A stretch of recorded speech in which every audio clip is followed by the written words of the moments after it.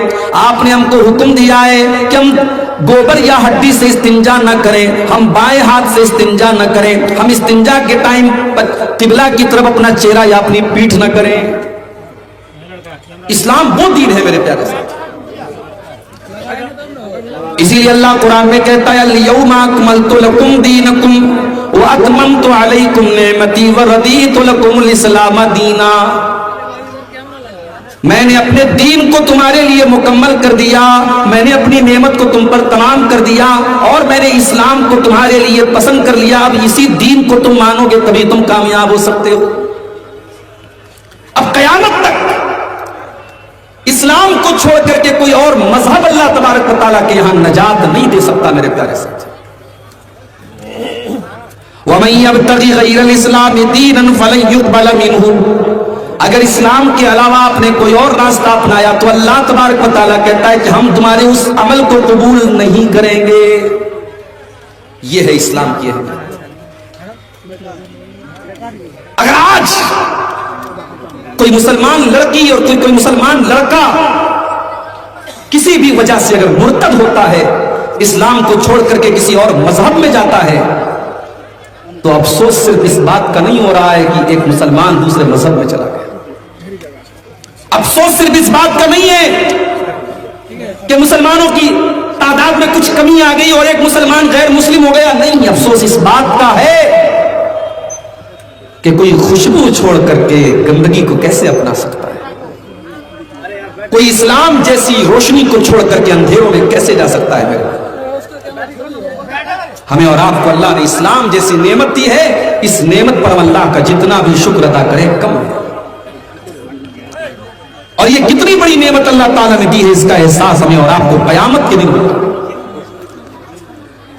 دنیا میں ایک انسان غریب تھا، مزدور تھا، 2 ٹائم کی روٹی کا انتظام بڑی مشکل سے کرتا تھا۔ اس کے پاس دنیا کی کوئی دولت نہیں، کوئی پراپرٹی نہیں، اپنا مکان بھی نہیں ہے، لیکن اس کے پاس ایمان کی دولت ہے، اسلام کی دولت ہے۔ کل قیامت کا دن ہوگا، اللہ کی بارگاہ ہوگی، اللہ کی عدالت ہوگی، وہ غریب آدمی، وہ مزدور آدمی اللہ کے پاس جائے گا، اے اللہ میرے پاس دولت تو نہیں ہے، میرے پاس مکان تو نہیں تھا، میرے پاس پراپرٹی تو نہیں تھی، میرے پاس سونا چاندی تو نہیں تھا، لیکن اے اللہ میں بہت بڑی دولت لے کر کے آیا ہوں، میں اسلام کی دولت لے کر کے آیا ہوں، میں ایمان کی دولت لے کر کے آیا ہوں، اے اللہ میں مرتے دم تک اسلام کے اوپر قائم رہا، میں ایمان کے اوپر قائم رہا، میں نے زندگی کی آخری سانس تک اسلام سے کوئی سمجھوتا نہیں کیا۔ اللہ تعالیٰ اس کو جنت میں داخل کرے گا۔ دوسری طرف ایک کروڑ پتی نہیں، ارب پتی نہیں، کھرب پتی انسان آئے گا جس کے پاس دولت کی کوئی کمی نہیں، جس کے پاس روپے پیسے کی کوئی کمی نہیں، ساری دنیا کی دولت وہ لے کر کے آیا مگر ایمان کی دولت وہ لے کر کے نہیں آیا۔ اللہ فرماتا ہے قرآن کے اندر ان الذین کفروا وماتوا وهم کفار فلن يقبل من احدهم ملء الارض ذهبا۔ وہ لوگوں جو اسلام کے بغیر دنیا سے چلے گئے، جو ایمان کے بغیر دنیا سے چلے گئے، جو کفر کی حالت میں دنیا سے چلے گئے، وہ کل قیامت کے دن زمین بھر کے سونا بھی اگر لے کے آ جائیں، زمین بھر کے سونا دے کر کے بھی وہ اللہ کے عذاب سے اپنے آپ کو نہیں بچا سکتے، وہ جہنم کی آگ سے اپنے آپ کو نہیں بچا سکتے۔ یہ انمول دولت اللہ نے ہمیں اور آپ کو دی۔ اللہ نے اسلام کی شکل میں ایک ایسا دین ہمیں اور آپ کو دیا ہے جو دین کامل ہے، لیکن افسوس کی بات یہی ہے کہ اس نعمت کی آج ہمیں اور آپ کو ویلیو نہیں پتا، اس کا مہتو نہیں پتا، اس کی قیمت نہیں پتا۔ ہم نے سمجھا کہ اسلام صرف اس کا نام ہے کہ مسجد میں 5 ٹائم کی نماز پڑھی جائے، رمضان کا مہینہ ہے تو 30 روزے رکھ لیے جائیں، 29 روزے رکھ لیے جائیں، اسلام کا حق ادا ہو گیا۔ اللہ نے دولت دی ہے تو سال میں نئی زندگی میں ایک بار حج کر لیا جائے، ہر سال اپنے مال کی 2.5% زکات نکالی جائے۔ ہم نے سمجھا کہ اسلام بس انہی چیزوں کا نام ہے۔ نہیں میرے پیارے ساتھیوں، اسلام اگر عبادت کا نام ہے، اسلام روزہ اور نماز کا نام ہے، تو اسلام معاملات کا بھی نام ہے، اسلام شادی بیاہ کا بھی نام ہے، اسلام لین دین کا بھی نام ہے، اسلام اخلاق کا بھی نام ہے. آپ سماج میں کیسے رہتے ہیں، کیسے کاروبار کرتے ہیں، کیسے شادی بیاہ کرتے ہیں، کیسے لین دین کرتے ہیں، اسلام اس کی بھی آپ کو شکشا دیتا ہے، تعلیم دیتا ہے. شادی انسان کی زندگی کا بڑا ہی امپورٹنٹ حصہ ہے میرے پیارے بھائی. مرد جوان ہو گیا، عورت جوان ہو گئی، لڑکا بالغ ہو گیا، لڑکی بالغ ہو گئی. اب ظاہر ہے اللہ تعالیٰ نے دونوں کے اندر ایک اٹریکشن رکھا ہے، ایک کشش رکھی ہے، ایک آکرشن رکھا ہے. مرد کو عورت کی ضرورت ہے، عورت کو مرد کی ضرورت ہے.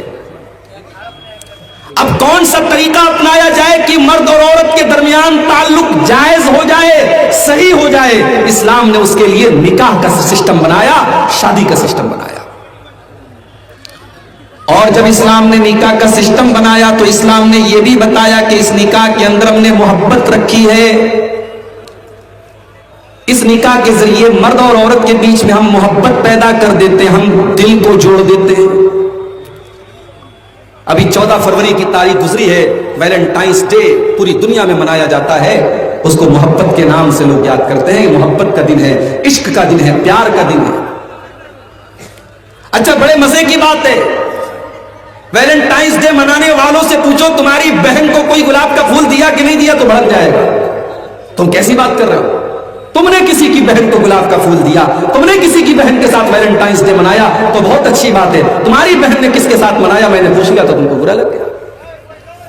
اس کا مطلب یہ ہوا کہ تم جس کو محبت کا نام دے رہے ہو، جس کو پیار کہہ رہے ہو، جس کو لو کہہ رہے ہو، جس کو عشق کہہ رہے ہو، یہ عشق نہیں ہے، یہ لو نہیں ہے، یہ پیار نہیں ہے، یہ ہوس ہے، یہ لشٹ ہے، یہ واسنا ہے، یہ جسم کی بھوک ہے، اور یہ ٹائم پاس ہے. اور یہ اسی لیے آج آپ دیکھیے کہ لوگ لو اور پیار کے نام پر آج ایک دوسرے سے تعلق قائم کرتے ہیں، اور جب جی بھر جاتا ہے تو جس طریقے سے قلم استعمال کرنے کے بعد قلم کو پھینک دیا جاتا ہے، رشتوں کو بھی لوگ پھینک دیتے ہیں.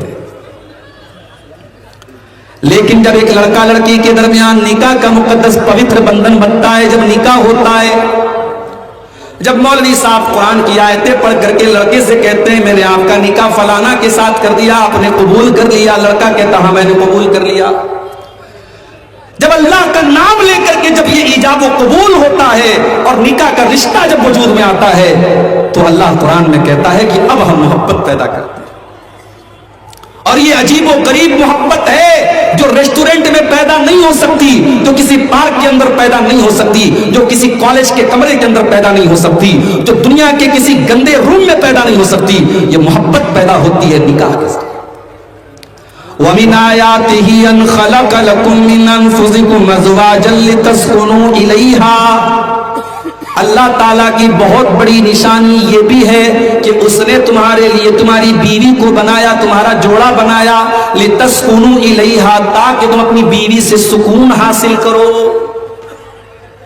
مرد کو عورت کے ذریعے، عورت کو مرد کے ذریعے سکون ملتا ہے. نکاح کے بعد، شادی کے بعد میاں بیوی ایک دوسرے کے سکون کا ذریعہ بنتے ہیں.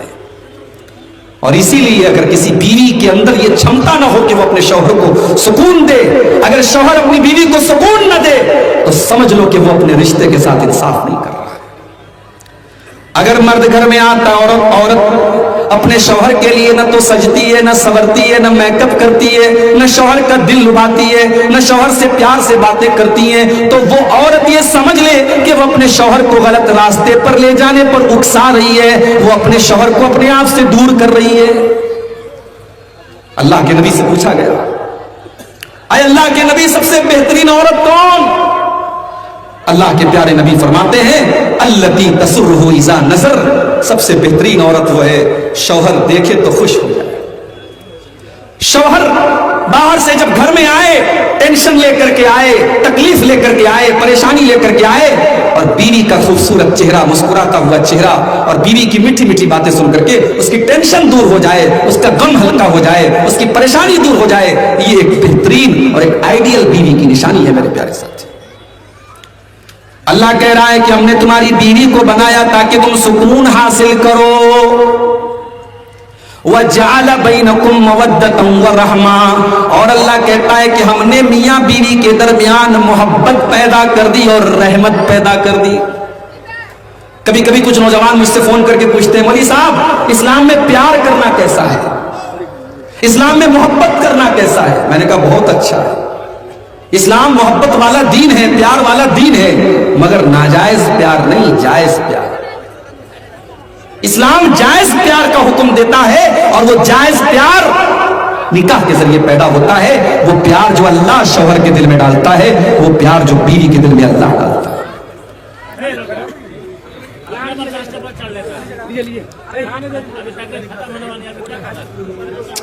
سوچئے میرے بھائی، نوکری بھی مل رہی ہے، چھوکری بھی مل رہی ہے، یہی تو دو چیزیں آج بڑی امپورٹنٹ ہوتی ہیں۔ گھر بھی بس رہا ہے، زمین جائیداد بھی مل رہی ہے، لیکن عبد الرحمن بن عوف بڑے خوددار آدمی تھے، انہوں نے کہا بارک اللہ لک فی اہلک و مالک۔ ارے یار پہلے کیوں بار بار آپ 10 منٹ بچے ہیں اس میں ہٹو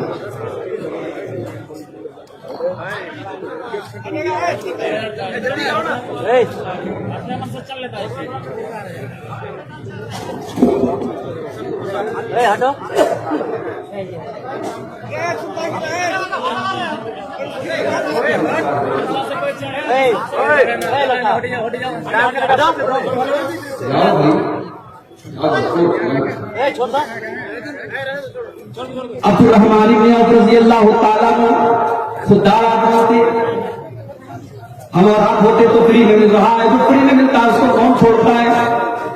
عبد الرحمن بن عوف کہتے کہ میرے بھائی اللہ تیرے مال میں برکت دے، تیرے پریوار میں برکت دے، مجھے تیری بیوی سے شادی نہیں کرنا، مجھے تیرا گھر مکان نہیں چاہیے، مجھے تیرا مال نہیں چاہیے، میں خوددار آدمی ہوں، میں بزنس مین آدمی ہوں، مجھے تم بزنس کرنے کا راستہ بتاؤ، مجھے بازار کا راستہ بتاؤ، مارکیٹ کا پتہ بتاؤ۔ مارکیٹ کا پتہ بتایا گیا۔ عبد الرحمن بن عوف رضی اللہ تعالیٰ نے پنیر کا اور گھی کا کاروبار، اور کچھ ہی دنوں میں اللہ نے اتنی برکت دی کہ عبد الرحمن بن عوف نے بہت پیسہ کمایا اور شادی بھی کر لی۔ ایک دن اللہ کے نبی سے ملاقات ہوئی، اللہ کے نبی صلی اللہ علیہ وسلم نے دیکھا ان کے کپڑے پر زردی لگی ہے۔ اس زمانے میں عورتیں خوشبو لگاتی تھی شادی کے موقع پر جو زرد رنگ کی ہوتی تھی۔ اللہ کے نبی سمجھ گئے کہ عبد الرحمن نے شادی کی ہے۔ اچھا شادی کر لی، نبی کو انوائٹ کیا۔ ہمارے یہاں اگر آپ شادی کر لیں اور مولوی صاحب کو، مسجد کے امام صاحب کو نہ بلائیں تو امام صاحب آپ کے خلاف جمعہ پڑھا دیں گے، یہ مجھ کو بلائے گا شادی کر لی۔ اللہ کے نبی کو پتا بھی نہیں چلا۔ آپ نے پوچھا کہ شادی کی ہو کیا؟ ہاں اللہ کے نبی نے اگلا سوال کیا کم سکتا؟ غور کرو، اللہ کی نبی نے یہ نہیں پوچھا کہ عبد الرحمن تم کو جہیز میں کیا کیا ملا، آپ نے پوچھا کم سکتا تم نے اپنی بیوی کو مہر میں کیا دیا، مہر میں تم نے کیا دیا؟ کہا اللہ کے نبی زینت نوات من ذابل، میں نے سونے کی کھجور کی گٹھلی کے برابر میں نے سونا اپنی بیوی کو دیا ہے۔ اللہ کے نبی سمجھ گئے کہ عبد الرحمن نے پیسہ کمایا ہے۔ آپ نے فرمایا اولم ولو بشاتک، اے عبد الرحمن تم جلدی سے ولیمہ کر کے ہم کو دعوت کھلاؤ، اگر بکری کا ولیمہ کر سکتے ہو تو بکری کا ولیمہ کرو۔ ہمارے یہاں ولیمہ میں بھی بڑی خصوصیت ہے، جو بڑے بڑے کروڑ پتی لوگ ہیں پورے علاقے کے بڑے بڑے چودھری اور بڑے بڑے پردھان اور بڑے بڑے نیتاؤں کو بلاتے ہیں، ان کے پڑوس میں غریب آدمی ہیں اس غریب کو وہ نہیں بلاتے ہیں، اور پورے گاؤں کے بڑے بڑے کروڑ پتیوں کو بلاتے ہیں۔ میرے پیارے بھائیوں، اللہ کے نبی نے اس کو سب سے برا ولیمہ کہا ہے، شر الطعام طعام الولیمہ۔ اللہ کے نبی فرماتے ہیں سب سے برا کھانا اس ولیمہ کا کھانا ہے جہاں غریبوں کو چھوڑ دیا جائے اور امیروں کو بلایا جائے۔ اگر آپ کے رشتے داروں میں، آپ کے خاندان میں، آپ کے اڑوس پڑوس میں اگر غریب لوگ بھی ہیں تو آپ جب ولیمہ کی دعوت کریں تو ان کو کھلائیں اور ایک حساب سے آپ ولیمہ کریں۔ ضروری نہیں ہے کہ آپ، ابھی میں کشمیر گیا تھا پچھلے سال، کشمیر میں لوگوں نے مجھے بتایا کہ شادی کے موقع پر 17 ٹائپ کے 18 ٹائپ کے وہاں شادی کے موقع پر گوشت ملتے ہیں، 18 طریقے کے الگ الگ۔ آپ کے تو سیمانچل میں تو گوشت کا مطلب صرف گوشت ہوتا ہے، اس میں مرچا ڈال دیا، مسالہ ڈال دیا، تیل ڈال دیا، ڈھیر سارا جھول ڈال دیا، ہو گیا گوشت ہو گیا۔ ہمارے یہاں تو قیمہ نہیں ہے، کباب نہیں ہے، کوفتہ نہیں ہے، لیکن کشمیر میں 18 ٹائپ کے گوشت ملتے ہیں۔ حیدرآباد میں کم سے کم 5 طریقے کی بریانی ہوتی ہے، 10 طریقے کا سالن ہوتا ہے۔ غریب آدمی بیچارہ وہ اس رسم و رواج کے بندھن میں بندھ جاتا ہے۔ ان رسم و رواج سے اپنی گردن اپنے آپ کو آزاد کرو۔ ہمارے نبی ہم کو رسم و رواج کے بندھنوں سے آزاد کرنے کے لیے آئے۔ اللہ نے قرآن میں سورہ اعراف کی آیت نمبر 157 میں فرمایا الذین یتبعون الرسول النبی النبی الذی یجدونہ مکتوبا عندہم فی التوراۃ والانجیل۔ میرے نبی کا تذکرہ تم کو تورات میں بھی ملے گا، تم کو انجیل میں بھی ملے گا، تم کو تمام آسمانی کتابوں میں ملے گا۔ یامرہم بالمعروف، میرا نبی تم کو نیکیوں کا حکم دیتا ہے، وینہاہم عن المنکر، تم کو برائیوں سے روکتا ہے، ویحل لہم الطیبات، میرا نبی پاکیزہ چیزوں کو تمہارے لیے حلال کرتا ہے، ویحرم علیہم الخبائث، اور ناپاک چیزوں کو تمہارے لیے حرام کرتا ہے، ویضع عنہم اصرہم والاغلال التي كانت علیہم، اور میرا نبی تم کو رسم و رواج کے بندھنوں سے مکت کرتا ہے، آزاد کرتا ہے۔ اللہ کے نبی ہمیں رسم و رواج کے بندھنوں سے آزاد کرتا ہے۔ 1400 سال پہلے عرب کی دھرتی پر جب لڑکی پیدا ہوتی تھی، اس لڑکی کو بھی لوگ غلط مانتے تھے اور اس لڑکی کو زندہ زمین میں جا کر کے گاڑا۔ قرآن کریم میں اللہ نے نقشہ کھینچا، وَإِذَا بُشِّرَ أَحَدُهُم بِالْأُنثىٰ، جب ان کے گھر میں لڑکی کی پیدائش ہوتی ہے، ظَلَّ وَجْهُهُ مُسْوَدًّا وَهُوَ كَظِيمٌ، لڑکی کے باپ کا چہرہ کالا پڑ جاتا ہے، يَتَوَارَىٰ مِنَ الْقَوْمِ مِن سُوءِ مَا بُشِّرَ بِهِ، لڑکی کا باپ اپنا چہرہ اپنی قوم کو نہیں دکھاتا ہے، أَيُمْسِكُهُ عَلَىٰ هُنٍ أَمْ يَدُسُّهُ فِي التُّرَابِ، اس کے سامنے صرف دو راستے ہوتے ہیں، یا تو اگر لڑکی کی پرورش کرے گا تو سماج میں اس کو ذلت سہنی پڑے گی، اور دوسرا راستہ یہ ہے کہ اپنے ہی ہاتھوں سے اپنی بیٹی کو زمین کے اندر گاڑ دے۔ اللہ فرماتا ہے الا ساء ما یحکمون، او لوگوں تم کتنی ناانصافی کرتے ہو، تم لڑکیوں کے اوپر کتنا بڑا ظلم کرتے ہو۔ میرے نبی نے اس رسم کو ختم کیا اور دنیا کو بتایا کہ لڑکی بوجھ نہیں ہے، لڑکی رحمت ہے، اور اللہ کے نبی نے فرمایا من اعلی جاریتین، جس کو اللہ تعالیٰ دو لڑکیاں دے دے اور ان دو لڑکیوں کی وہ صحیح طریقے سے پرورش کرے، حتیٰ تک لوگا، یہاں تک کہ وہ دونوں لڑکیاں جوان ہو جائیں، بالغ ہو جائیں، ان کا سارا حق ادا کر دے۔ لڑکی کا حق کیا ہے؟ لڑکی کا حق صرف یہ نہیں ہے کہ آپ شادی کریں، لڑکی کا حق یہ بھی ہے کہ آپ کے مرنے کے بعد آپ کی پراپرٹی میں جو وراثت ہے وہ لڑکی کو ملے۔ اگر جہیز کو بند کر کے آپ یہ ماحول بنائیں، جہیز کا لین دین بند کر دیں، اور یہ ماحول اگر صرف شیرشاہ آبادی برادری میں، میں جانتا ہوں بڑی طاقت، آپ کی برادری میں بڑی طاقت ہے، بڑی یونٹی ہے۔ میں کٹیہار سے لے کر کے ارریا اور کشن گنج اور ٹھاکر گنج تک کے پورے علاقے میں گیا ہوں، اور میں نے دیکھا ہے کہ بڑی یونٹی ہے اس برادری میں۔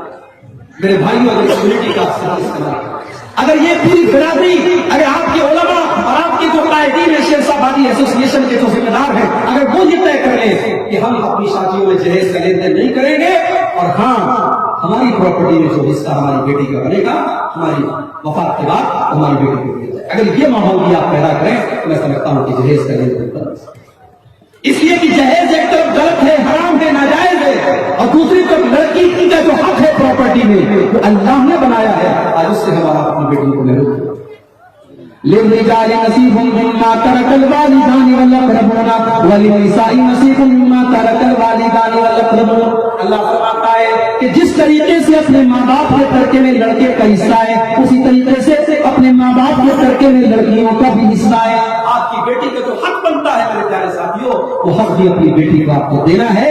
اگر آپ نے نہیں دیا یا اپنے بچوں کو وصیت نہیں کی تو کل قیامت میں ہماری اور آپ کی گردن پکڑی جائے گی۔ اللہ کے نبی فرماتے ہیں جس نے دو بیٹیوں کی پرورش کی اور وہ بیٹیاں جوان ہو گئی اور اس کی شادی کر دی اس نے، اللہ کے نبی کہتے ہیں جاء یوم القیامت انا وہو کہاتین، قیامت کے دن وہ اس حال میں آئے گا جیسے یہ دونوں انگلیاں ایک دوسرے کے ساتھ سٹی ہوئی ہیں، یہ دونوں انگلیاں ایک دوسرے کے ساتھ جڑی ہوئی ہیں۔ کل قیامت کے دن دو لڑکیوں کا باپ جس نے اپنی لڑکیوں کی صحیح پرورش کی تھی وہ کل قیامت کے دن اس حال ہے۔ یہ دو سوال آیا ہے، جہیز کی رقم سے نکاح کرنا اور مہر دینا کیسے؟ ظاہر ہے مہر دینا شوہر کا حق ہے اور وہ اس سے رقم لے کر کے دے رہا ہے، تو اب شرعی اعتبار سے ہم یہ تو نہیں کہہ سکتے کہ یہ حرام اور ناجائز ہے۔ بھئی لڑکے کی شادی ہوئی، لڑکا کسی سے قرضہ لے کر کے بھی مہر دے سکتا ہے، مگر یہاں آپ نے جو حق آپ کا تھا وہ آپ لڑکی والوں سے لے رہے ہیں، اس لیے بالکل غلط ہے۔ آپ کی ذمہ داری تھی کہ آپ مہر کا انتظام کرتے، آپ نے لڑکی والوں سے ہی لے کر کے اس کو مہر دے دیا تو آپ نے مہر دیا تھا، آپ نے تو انہیں کا پیسہ انہیں کو لوٹا دیا، اس لیے یہ بالکل غلط رسم ہے، اس کو آپ ختم کریں، یہ بالکل ظلم ہے اور نکاح کے مقصد کے خلاف ہے۔ نکاح میں مہر کی جو ذمہ داری ہے وہ مرد کی بنانی۔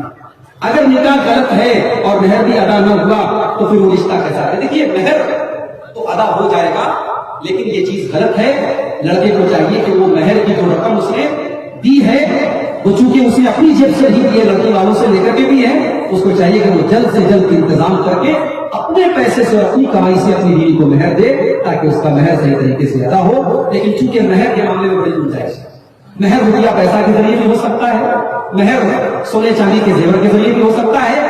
ایسا بھی ہوا ہے کہ ایک صحابی کو قرآن کی صورتیں یاد تھی، انہوں نے اس شرط پر اللہ کے نبی ان کا نکاح کر دیا کہ تم قرآن کی یہ صورتیں اپنی بیوی کو سکھا دو۔ انہوں نے اپنی بیوی کو قرآن سکھا دیا اور وہ قرآن کا سکھانا ہی ان کا مہر بنا۔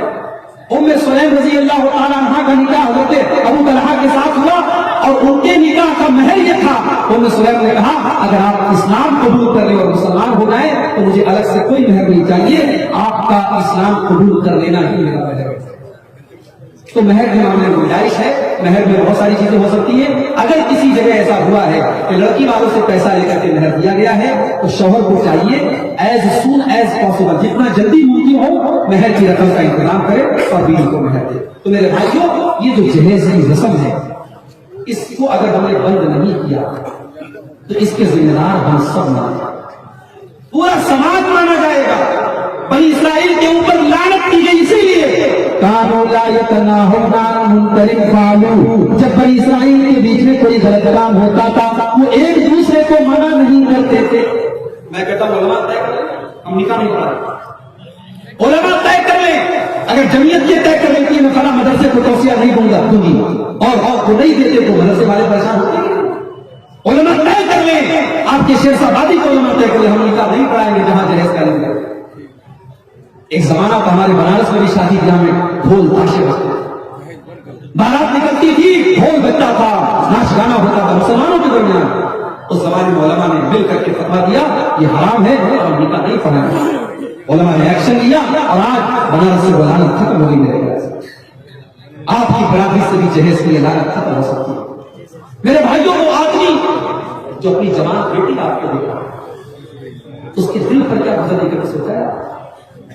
کہنے کو تو لڑکی کی شادی خوشی کا دن ہے، لڑکی کی شادی ہو رہی ہے، لڑکی کا باپ دعوت کھلا رہا ہے لوگوں کو، مگر میں اس لڑکی کے باپ کے دل سے جا کے پوچھا جس بیٹی کو اس نے محبتوں سے پالا، جس لڑکی کی آنکھوں میں کبھی آنسو نہیں آنے دیا، جس کو پڑھایا لکھایا، جس کی ہر ڈیمانڈ کو پورا کیا، آج اس لڑکی کو اللہ کا نام لے کر تمہارے حوالے ایک کلمے کی بنیاد پر، ایک نکاح کی بنیاد پر اس لڑکی کو تمہارے حوالے کر، اور تم اتنے بڑے بغیرت ہو کہ اس لڑکی کے باپ سے تم جہیز دے دو۔